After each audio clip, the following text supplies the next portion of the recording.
Magister Pavus leads you through the city of Minrathous on a very deliberate back alley sort of course.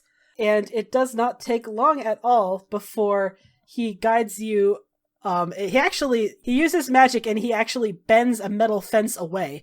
So all of you can duck underneath it and you pop out in a backyard. And it's like a really nice backyard. Like there's a couple orange trees in the middle of this overgrown garden. There's a small wading pool and this huge like a canopy that's attached to the wall of this huge estate that is drawing shade over a long porch. And it's like you go from like this sweaty, crowded city in the middle of a panic to now you're at like the Four Seasons Hotel all of a sudden. And Leander is the last to duck in, and behind him, Magister Pavus uses the same burst of magic to close the fence behind you.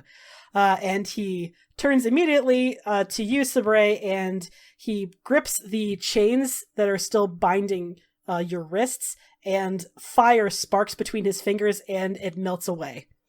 And suddenly you are all free. Excellent.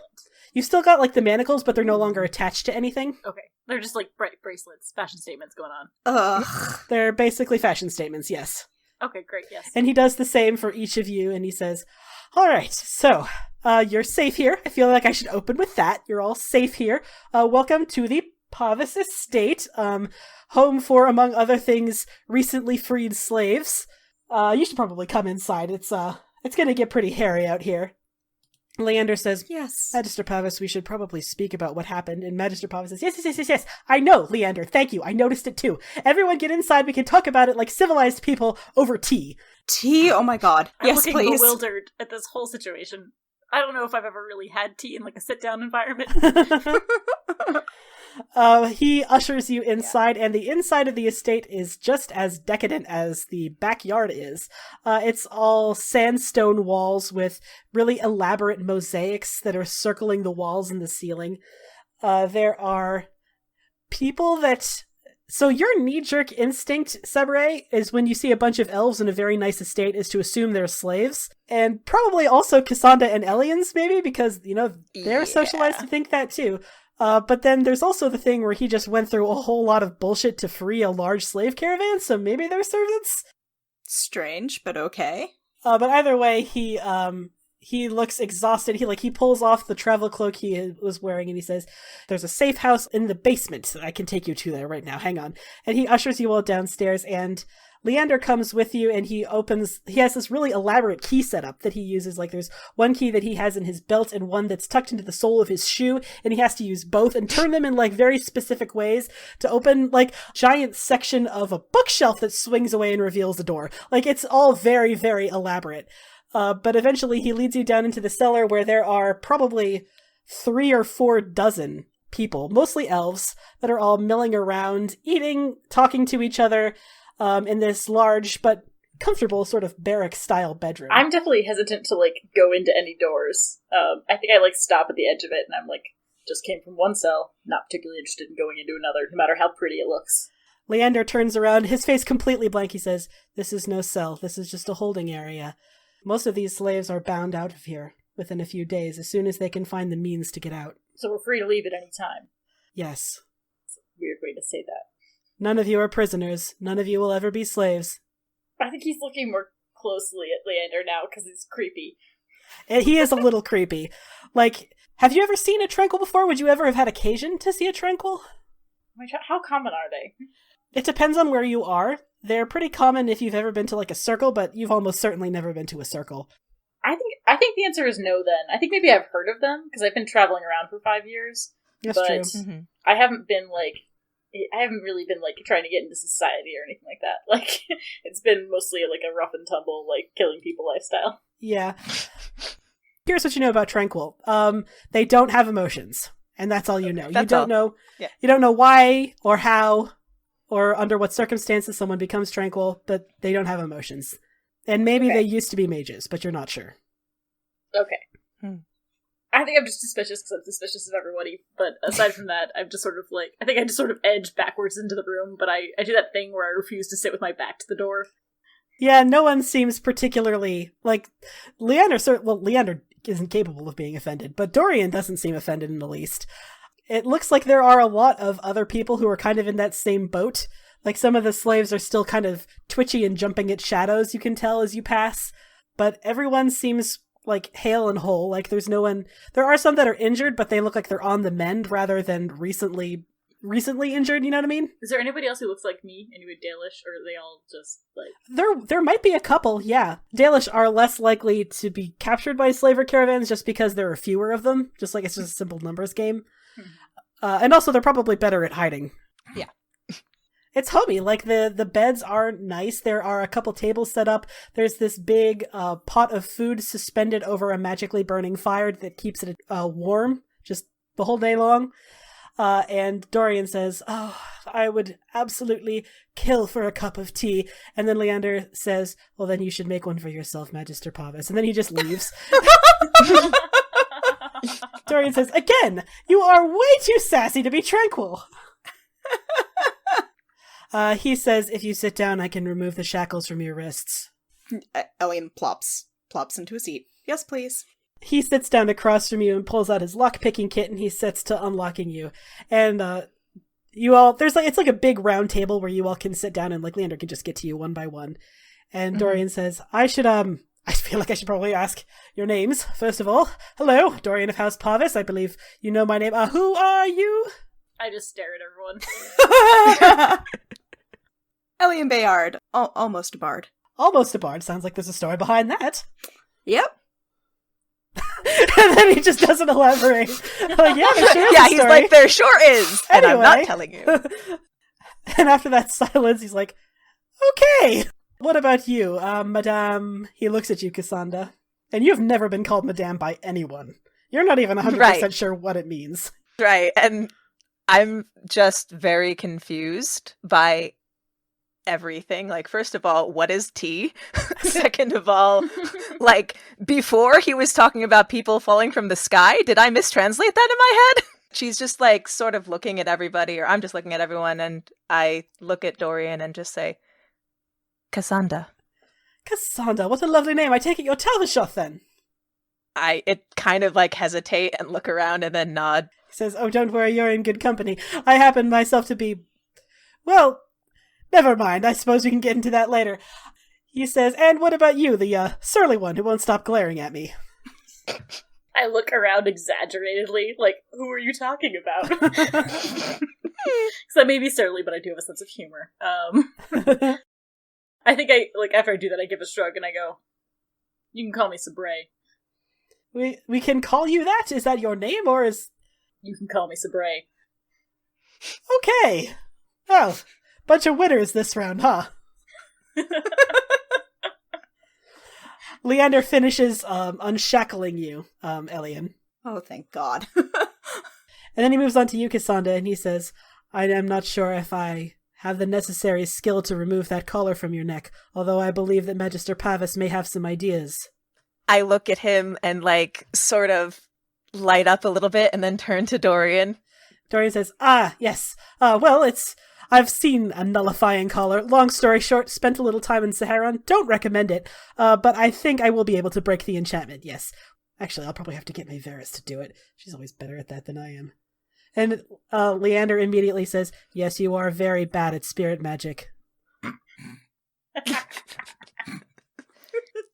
And Dorian's like, yes, thank you, Leander. Love it when you sass me. Absolutely. You know, funny story, technically, under the law, he is my slave. You wouldn't know it, though.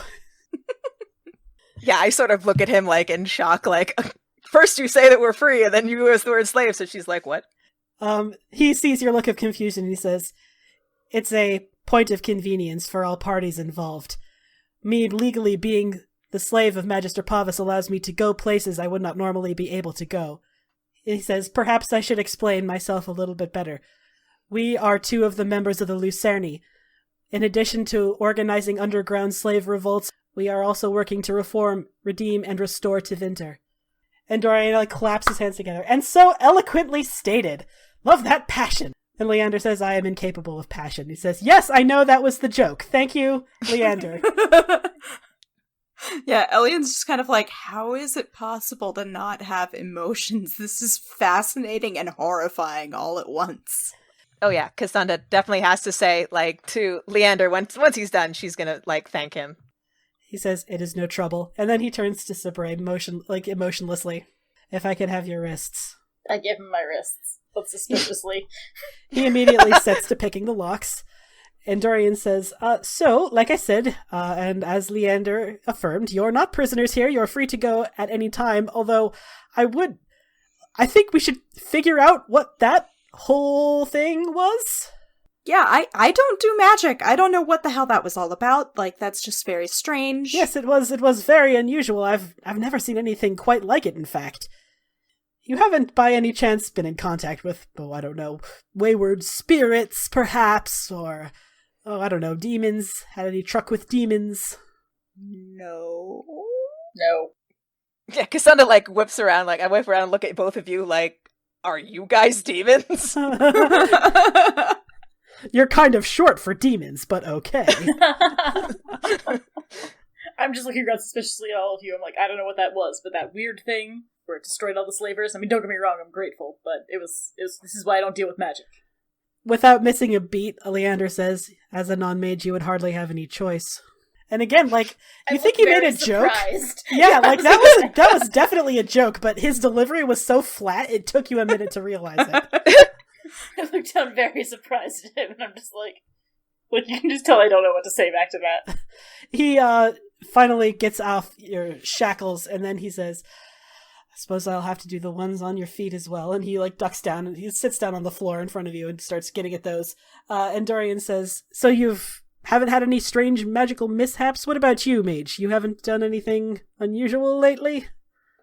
Like, I'm just looking at my hands, like, if there's any strange magic, it should be coming from me, but then these two also had magic, and it was the same kind, so I just kind of, like, look at my hands and look at them and just, like, shake my head, like, no. He leans back and he says, that is a little unusual. Did you feel anything strange before it happened? Yeah. Kind of like this tingling. That the right word? Is that how you guys would describe it? Tingling? The spine? I look a little surprised, but then I look back and I'm like, I'm telling you, I don't do magic. That wasn't me. Leander says, just because you cannot perform magic does not mean magic cannot be performed on you. I would advise you to answer the Magister's question. I don't particularly like answering questions. I can tell. Dorian looks at you, Sabre. He says, did you experience a tingling sensation? There was something.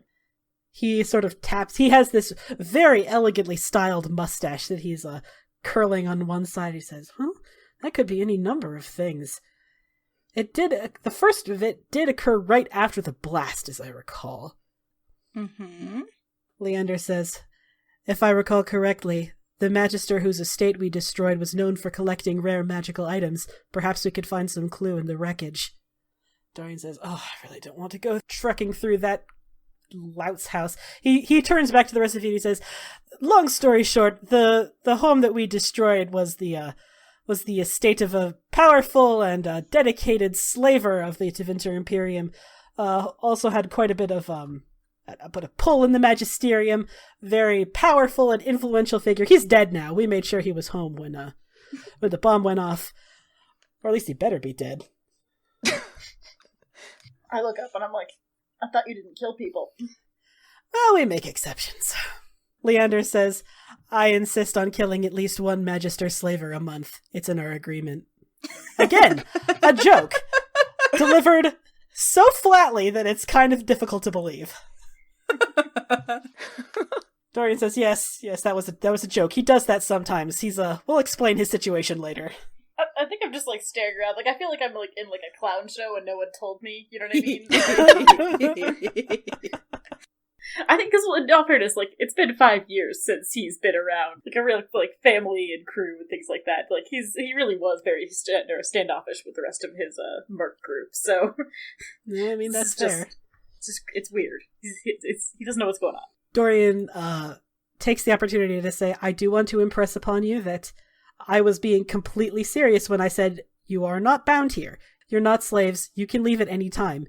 But you specifically, there is clearly something going on, and I would feel irresponsible, actually, if I didn't at least try to figure out what that all was. That was very powerful magic that came from you, and we're not sure how. It's worth investigating, I think, and if you're willing to stay, I can promise to make you comfortable. Does comfort include razor and some tea? He looks absolutely aghast. Like, of course it does! Not a barbarian! I know it's hard to tell looking at me, but this is not how I usually, look. I kinda... You are from Orlais, aren't you? Yeah. I've been to Orlais. Sort of a shitty culture. Beautiful cities, though. Ellen gets this look that's kind of like, hey, I want to be offended, but also, you're not wrong. So yeah, he says, well, feel free to stay here, and if you're going to be staying, you might as well be honored guests. He says, help yourself to some food, some water, the washrooms are that way, you can get yourselves cleaned up, of course, and if you need anything, talk to me or talk to Leander. He's usually around here making sure everyone's okay. I should go find Maeveris. She's gonna have a better time getting that collar off your friend than I would. And he stands up and he says, and he's heading back toward the stairs and he says, let me know if you need anything. Leander stands up and he's got the long chain that had connected all of your legs, and he sort of throws it into a corner where you hadn't noticed it, but there's a giant pile of shackles in that corner. And it's like getting awkwardly big, like they really should be doing something about it at this point, but they don't know what to do, clearly, with it. And he says, if you have any questions or need directions anywhere, I can be of assistance. No, seriously, about that shave? Through that door in the back. Thank you, and I just go. And he's gone! And he's gone!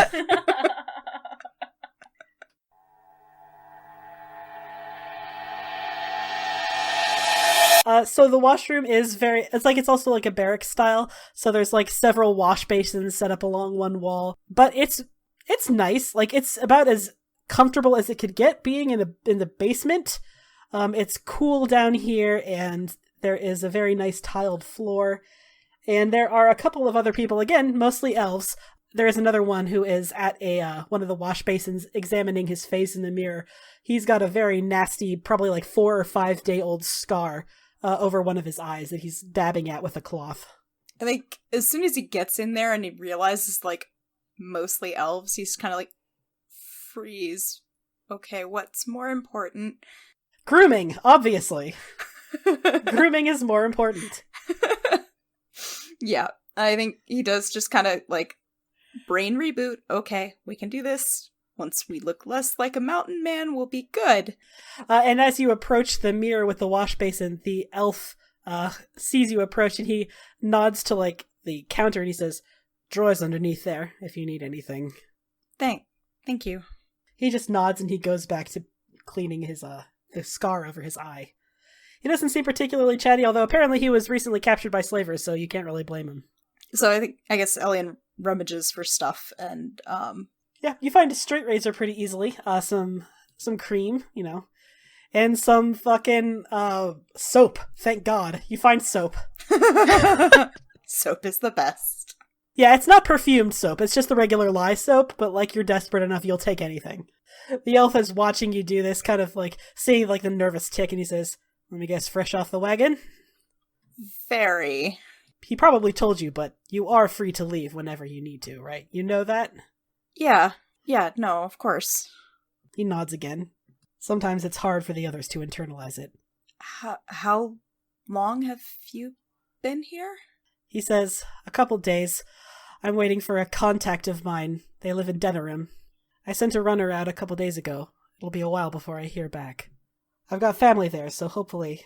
But he looks kind of doubtful.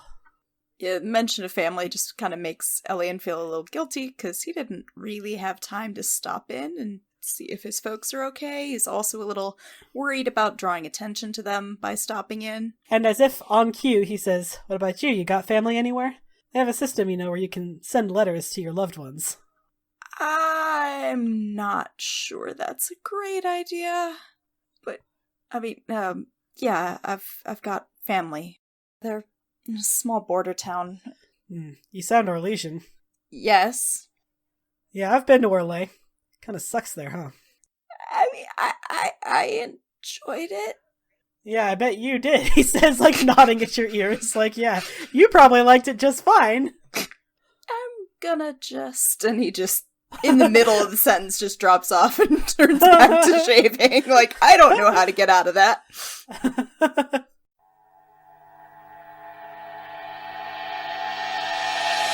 Cassandra, you are eating, correct?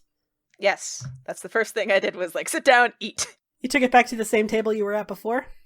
Mm-hmm. In that case, you are sitting next to Leander, who is cleaning the blood and viscera off his short swords, very methodically. Everything Trank will do is very methodical. And as I'm eating, like, I can't help but, like, watch him do that. Just, like, getting lost in it. Yeah, he glances at you very briefly and he says, "You know it is okay if you want to ask." I drop my spoon and immediately shake my head. Most mages are curious. I tap my mouth scars. This is because I asked. He cants his head to one side and he says, "You are Talvishoth, are you not? Yes.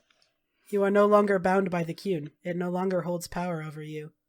Or perhaps, to be more accurate, it holds as much power over you as you are willing to give it."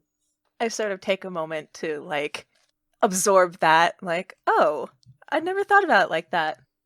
He goes back to cleaning his knives. I don't know if she would know about Tranquil or not being under the Qun. Maybe? They probably would. They would probably use Tranquil under the Qun as, like, sort of like a propaganda thing. Like, look, Okay. like, in the eyes of the Qun, it is better to, if a mage proves incapable of controlling their powers, they'll just kill you. And, like, Right. you know, you can have a debate all day long about whether that's better or worse than tranquility, but they definitely are in team. Being tranquil is a lot worse than being just dead. Okay. It would be used as an example of, oh, look how barbaric they are. Right. So I trying to figure out, like, how I would go about this. Like, she'd be confused, like, you weren't killed? He doesn't respond for a while, and then he says, "I was not killed, no. The circumstances under which I was made tranquil are somewhat unique. What does that mean? Most tranquil are made as they are in this circle when they fail their harrowing or elect not to undergo it at all. I was made tranquil when my former master discovered I had magical talent and attempted to prevent me from escaping." I also had a master before and escaped. He says, "In my experience, it takes some time to unlearn everything that being a slave means." And he says, "If you need any help with it, I am more than willing to be of assistance." I smile a little bit. It's not an expression that I'm used to, but I'm trying it out and just say thank you.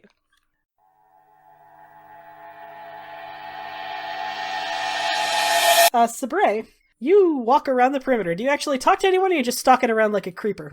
Stalking around like a creeper. 100% that second one. I'm definitely just being a creeper. And glaring the entire time. In fact, it's not. I think that, like, his intention is to be, like, neutral and, like, unnoticed, but because he's glaring at everyone, it's not so much. Tell me what you're looking for, first of all, when you're scanning the room. I'm looking for a threat. Like, I still don't trust anything. So I think I'm trying to see, is there anything that looks like, you know, like they're gonna slam the gate shut on us, or, like, is there any, like, suspicious people with weapons lying around? Yeah, it's not an irrational fear, considering your backstory and your natural fear of humans. There are some of the slaves, or the former slaves, do have weapons. Like, they are carrying them, you feel like, for the same reason you've got that knife in your boot, like, just because they need it to feel safe. But there don't appear to be any guards. Most of the ones that have weapons are elves like you. Nobody looks like they're professional. Yeah, they all just look scared and tired. And as you are making this circle, so you notice her before she actually gets to you. She is tiny. She's a little elf girl. She looks maybe 9. And she comes sidling up to you and she says, "Anethera, are you Danish?" I look at her suspiciously. Anethera, by the way, is a casual greeting in Elven. Okay. A flattier, like a city elf, would definitely not know it. But she doesn't have a but she's like 8. She would, no way she would have a Valisline. So she might actually be Dalish too. Okay. I'm still suspicious, because I'm just a cranky son of a bitch. I look at her cautiously, and you can see me doing like a visual like up and down to like see if she has any weapons. Yeah, all 2 feet of her. Yep. You gotta make sure. It's the little ones that get you. And She's like fidgeting, her hands are in front of her, wringing them together, just staring up at you with these big eyes. I look at her. Anethera, I am. Do you, and she kind of like inches a little bit further, do you know where your clan is? Because my clan was, well, and she sort of stares down at her feet. When the slavers captured me, there weren't very many of them left after they were done.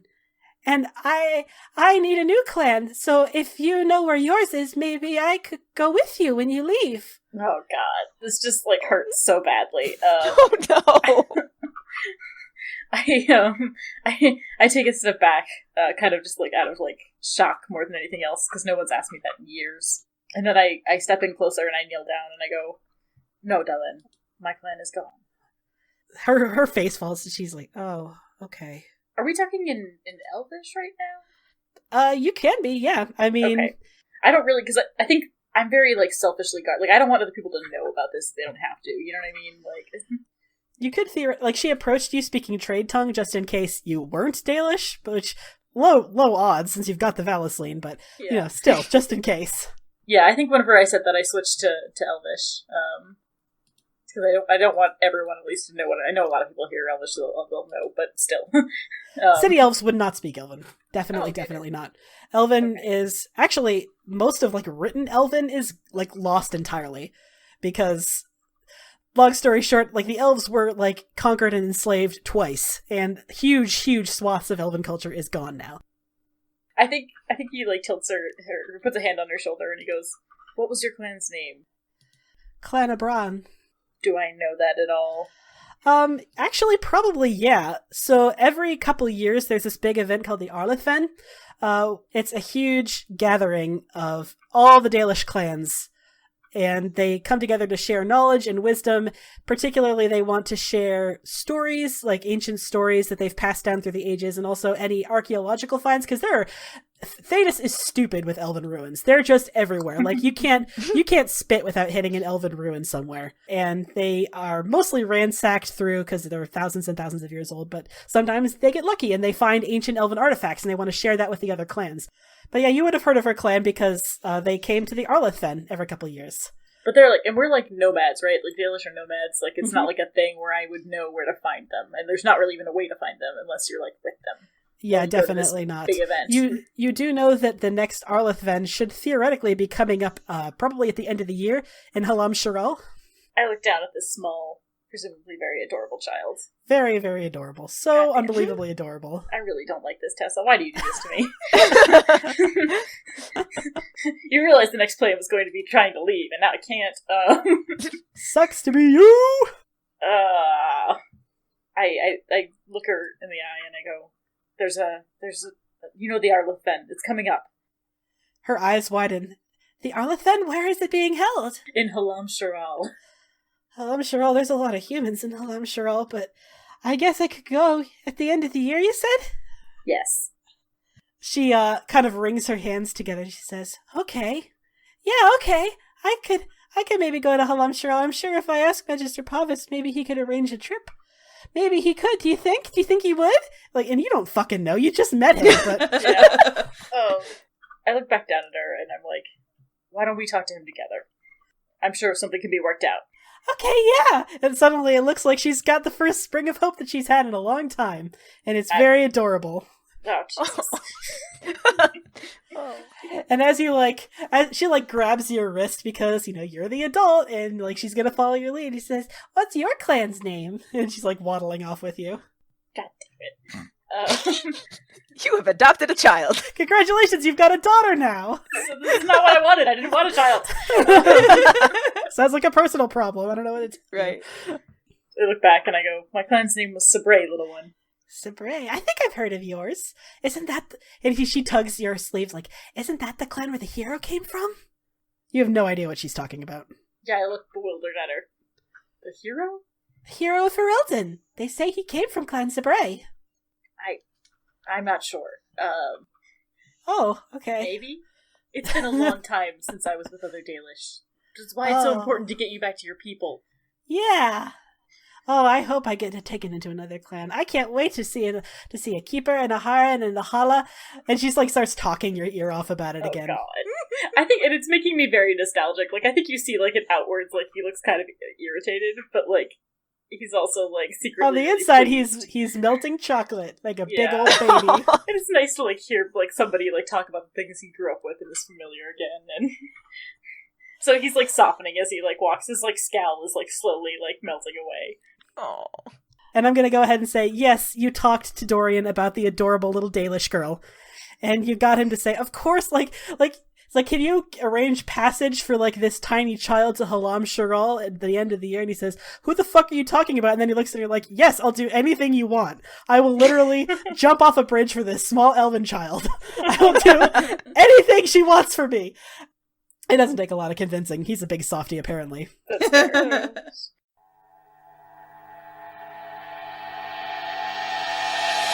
So you all are summoned upstairs to the house proper, and Leander like seals like the 8 doors behind you to make sure that no one's going to find them, and he leads you into a sitting room where Magister Pavis, it is now almost sundown, it's been a while, where Magister Pavis is sitting and having tea with a very, very short woman wearing bright blue with streaks of black, and she has this cloud of like golden curls around her head, and her eyes are just so bright and sparkling, and she says, oh, these must be them, and she stands up and she bustles over. Oh, it is so good to, oh my goodness, you're very tall, and she's staring up at you, Cassandra, like she is a full 2 feet shorter than you. She's like, Baker, how's the weather up there, darling? I look around confused and I'm like, the same?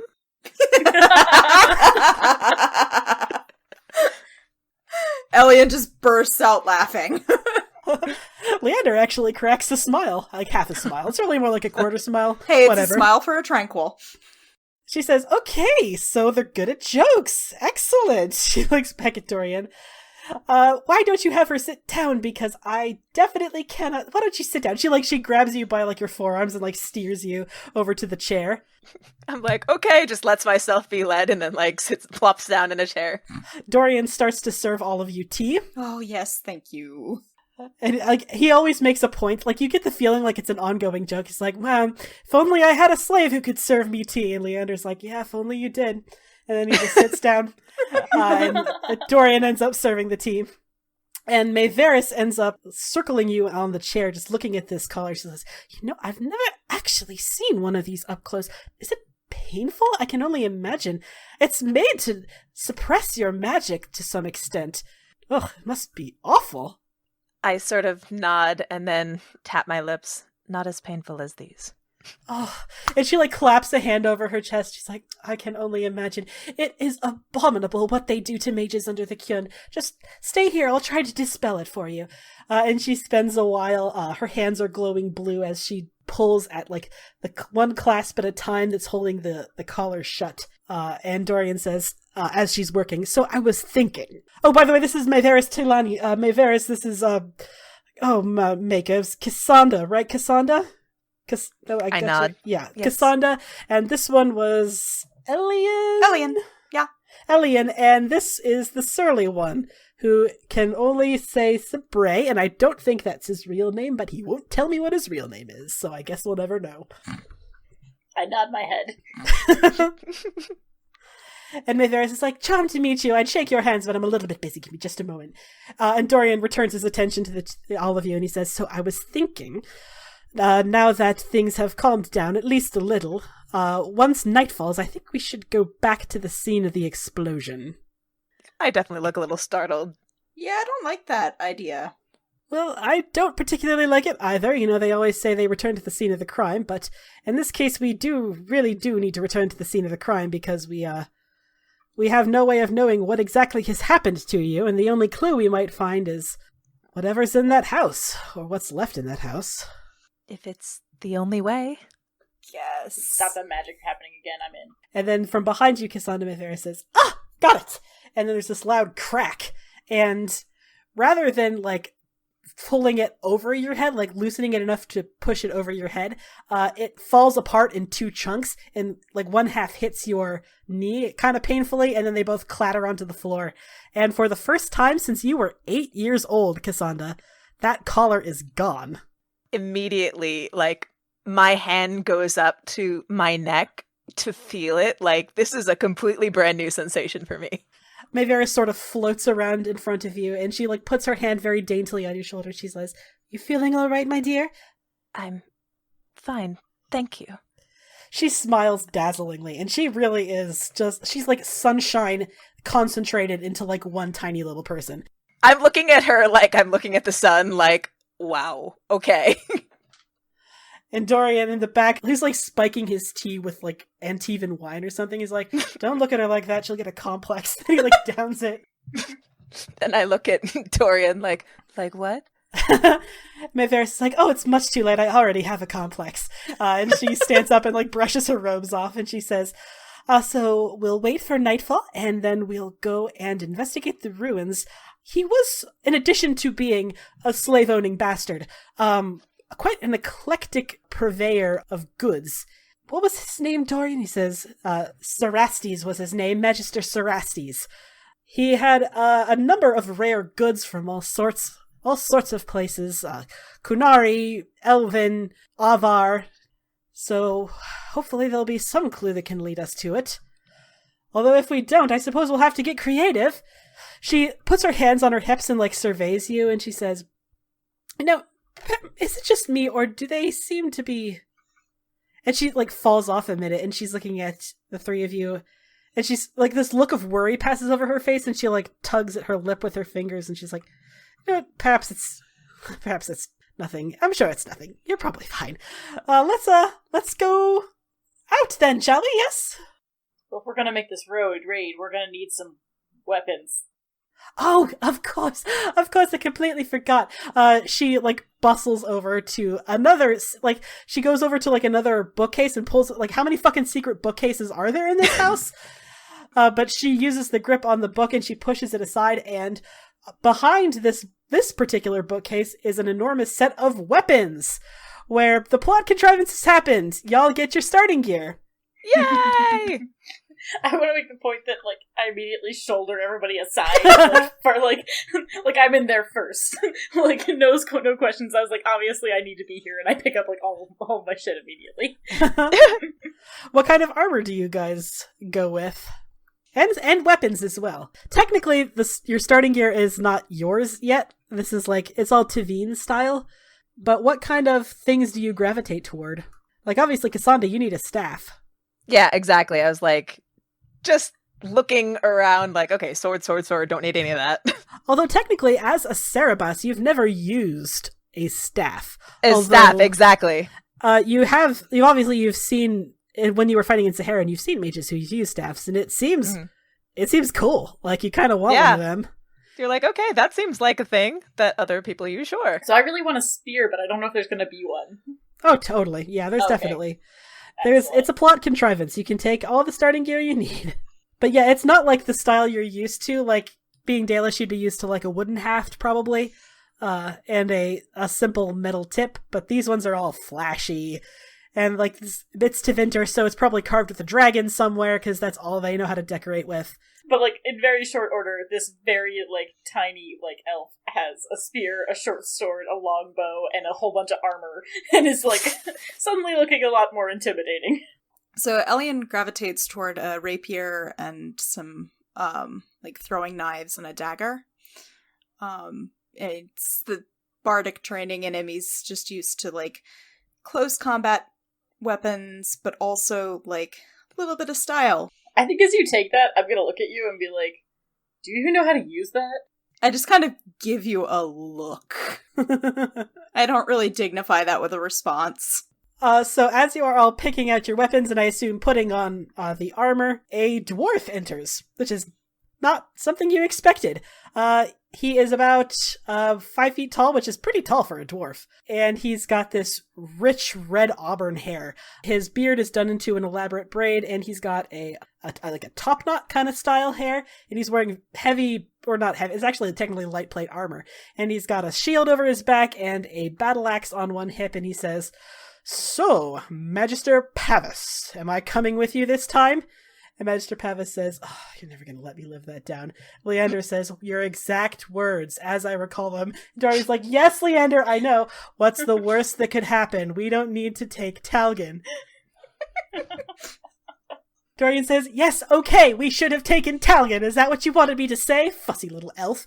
Listen, we need to go out there, but clearly we can't do it in this number, especially at the scene of such a fresh crime. And this is where the character select screen pops up. If we were playing Dragon Age, this would be where you have to choose a character to take with you when you leave your home base." Oh, I love it. Do you think then we want the rogue for ranged attack stuff and sneaky? Yeah, breaking in. Yeah. It's up to you. I'm gonna have Cassandra, I'm gonna point to Leander and be like, lockpicking, good. Leander says, "Lockpicking actually quite mediocre. I need to improve my lockpicking." I haven't given him a skill in legerdemain yet. That's next on the list when he levels up. I sort of turn back to everyone and sort of smile a little bit. I'm like, and funny. I glare at everybody and I'm like, being funny is not a relevant warrior trait, and I walk out. Wow. Stick up your butt. Tulgin watches you leaves like, what crawled up his ass? I don't know. He says, "This is Talgin Dunmoral, a recent ex-mercenary, now the head of my estate security. He's very loud, and you don't want to be within 20 feet of him when he belches, but he is excellent at what he does." And Talgin just kind of inclines his head yeah, that's all fair. I think Elian's known him for all of 5 minutes and kind of likes. Talgin is very likable. Yeah, I'm looking at Talgin very suspiciously. You probably know shit fuck about dwarves. You know absolutely nothing about dwarves. What the fuck is this thing? You reasonably know a lot about humans and elves because there are human and elven converts. They're called Vidithari, and they're converts to the Qun, but there is never such a thing as a dwarven convert to the Qun. You have never even seen a dwarf before. They seem short and hairy, based on your experience of the one that you're looking at now. Just, based on this one dude, I'm like, what? Just look at him and whisper, what? Talgin's rude. What? He's head of security. Oh, that, yes. That wasn't why she was confused. Right. Elian's just he's a dwarf. Yeah? This is just a thing. That is normal. Dwarf. I say that I've never said that word before. Okay, you've never met a dwarf before. Huh. Bevera says, "I suppose that's to be expected. There aren't very many dwarven converts to the Qun." Okay, I get that, yeah. He says, "Oh my god, I don't have patience for this. Are we leaving or not?" Talgin says. Yes, I say from outside the door where I've been standing. Oh, you poke your head back in just to answer. Yes. So you decided to take Leander, was it, or did you want to take someone else? Leander. Mm-hmm. Leander? Okay. Yes. Okie doke. So you, all 4 of you, head out. Leander taking up probably the front because he knows Minrathis better than any of you. No, that's valid. And you will all have to keep to the shadows, especially you, fucking Cassandra, because you are out of place here. It's the giant woman with horns. Giant woman with horns, yeah. Ironically, the mage thing is the only thing about you that's fine.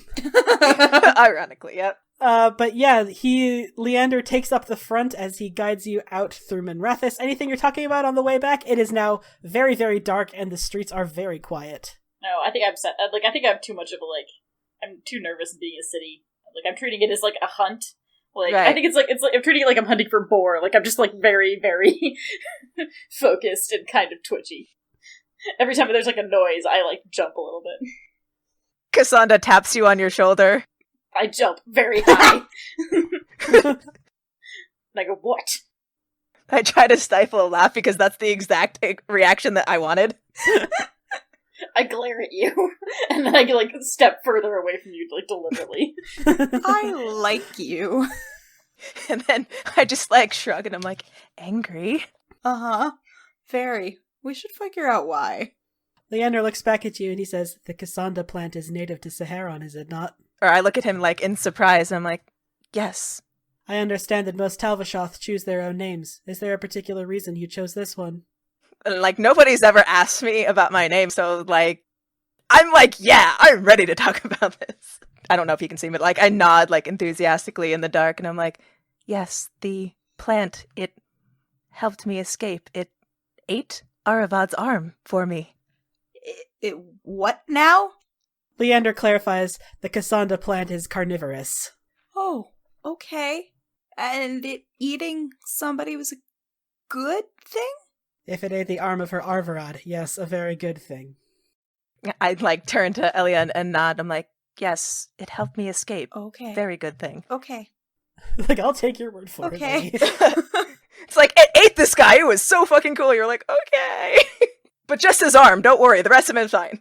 Carnivorous plants, that's so outside his realm of expertise. There's plants that eat people? So you do eventually make it back to the scene of the explosion, and, like, seeing it now in the dark is, whew! Wow, that did a whole mess of damage. Like, not only did it level the house, it also, like, took a nice big chunk out of the, establishment next door, and at first you're like, oh no, some collateral damage, but then you realize it's a slave trade house, and you feel less guilty after that. There is a perimeter of officials. They look like city guards, perhaps, who are busy mostly staking out a do not cross line. Like, it looks like they haven't gotten into it yet because, like, obviously no one's alive in there. That building is completely fucking destroyed. And they're just trying to set up you hear actually someone say, we'll start the investigation in the morning. For now, we're just going to post guards to make sure everyone stays out. And Leander crooks his finger to the three of you and skirts around the outside of the building. I'm pretty good at that, I would say. Well, I don't know. I suppose I can't say that and just, like, not roll it. Yeah, the giant woman will try her bestest. Leander picks his way through the rubble, and the closer to the back of the house, there's more of the structure standing. And Leander says, I did not know much of Magister Cerastes other than that he was made rich off the slave trade and was making our political lives very difficult in the Lucerni. I do know that he was a collector of some strange magical artifacts. Perhaps if we find some remnants, we may be able to get a clue as to what did this. Yep. Okay. Let's have all of you roll searching, I think is a skill. Searching, Oh boy. yeah. Excellent. Elian, Yes. with a 14, which is a very good roll, Thank you. you step over a large piece of, like a large rafter that fell down, and when your foot lands, it squishes. Ew. You abruptly pull your foot back and you look down, and you are staring at a corpse. Ah! That's in character. I think I clapped my hand over your mouth. Yeah, I was gonna. If Yeah. you didn't do it, Leander was going to. But yes, Yeah, I clapped my hand over my mouth and I hiss at you like, shh. Sorry, I've never stepped on a corpse before. I look down in surprise. And then I just sort of shrug. so this corpse, notable things about it. Number one, the corpse is of an elf. That's not good. Nope. Number two, it has a Valasleen. Or you think it does. You actually, Sabre, you don't recognize this particular design. And, like, certain designs will vary from clan to clan, like it depends on the keeper and the specific set of inks and needles that they have. They're each unique to each clan. But what's notable about this one is that it's bright blood red. And it is only at his chin. And as you are, like, crouching down to look at it a little bit closer, you notice there's a whole lot more markings on his arm. The same blood red ink, the same unusual pattern. So it doesn't recognize any Vaseline that I've ever seen before. Nope, not at all. This is very strange. Sometimes people just have like decorative facial tattoos, like that's not unheard of, but like this is very clear symbology of some kind, but it's not like a Valasleen, that at least not one you've ever seen before. It's weird. The clothes they're wearing are very plain, utilitarian, dark brown, although now they're charred mostly black. Interesting. I think as I, like, mulling it over, I'm, like, talking a little bit, like, out loud to myself, and I'm like, I've never seen that before. That's interesting. Leander says, what is the word that the Dalish use? Valasline. Is it a Valasline? I don't. If it is, it's not one that I've ever seen before. He starts patting the corpse down, searching its pockets, and eventually he pulls out a piece of paper that had been tucked safely into one of the inner lining pockets of this elf's coat. And he unfolds it, and there is a very strange drawing. It seems to be of a large crystal. Although it's hard to tell, it's a vaguely geometric shape, not quite symmetrical. And there are little diagrams written in Elven, which you can make out because you actually have one person here that speaks Elven. Not Leander, though. Leander, like, immediately just hands it to you, because, like, I don't fucking... The markings, there are 3 circular orbs inside this strange crystal shape, and each one is marked, labeled with a word that you've actually never heard. You've never seen this particular word before. You can translate it, like, phonetically, but you don't know what it means. Vantarala. That is not a word that you have ever heard before, but you can stumble through it, like, you know the Elven alphabet. You're like, okay. I think I say it aloud, like, trying to, like, you know. And underneath that are some more lines in Elven. It seems to be an incantation, like a magical incantation. You don't know what it does. And then underneath that magical incantation are 3... They're written larger than the rest of them. And they are... Anaris, Geldorin, Daernthal. They will respond if you call them. Does that make any sense to me? Not even a little bit. Okay. You can tell the names are Elvish. And nobody else can read this other than me, right? Yep, you're the only one who can read Elven. Okay. I think I look at the other group and I say, do the names Anaris, Geldoron, or Daernthal mean anything to you? I just shake my head and I'm like, you're the elf. I don't fucking know.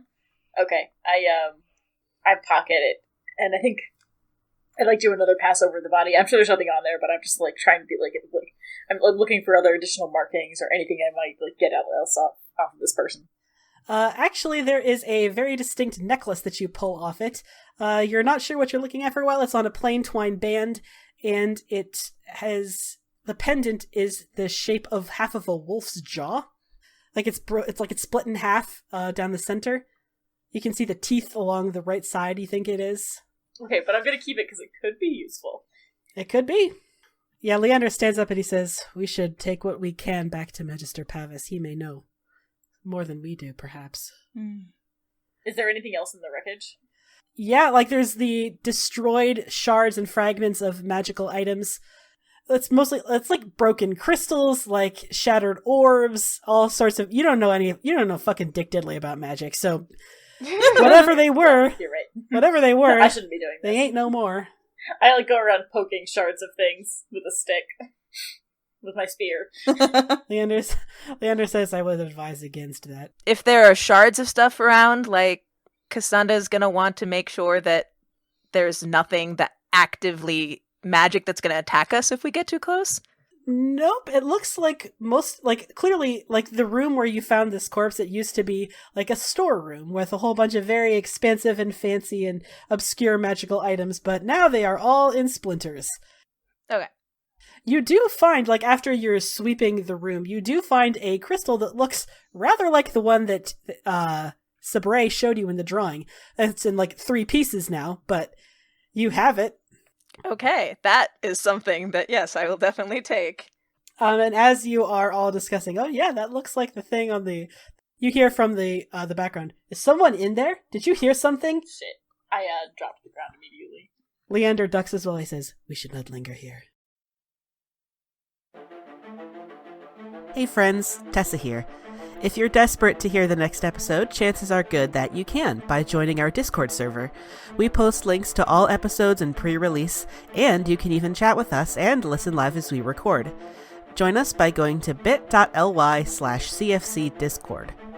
For more information on the show, character biographies, and links to social media, head to our website, critfail.club or critfailclub.com. You can follow us on Facebook, Twitter, and Tumblr. Crit Fail Club does not advertise at all, so if you like what you hear, tell a friend who might also like it, make a post on social media about it, or leave a review on Apple Podcasts.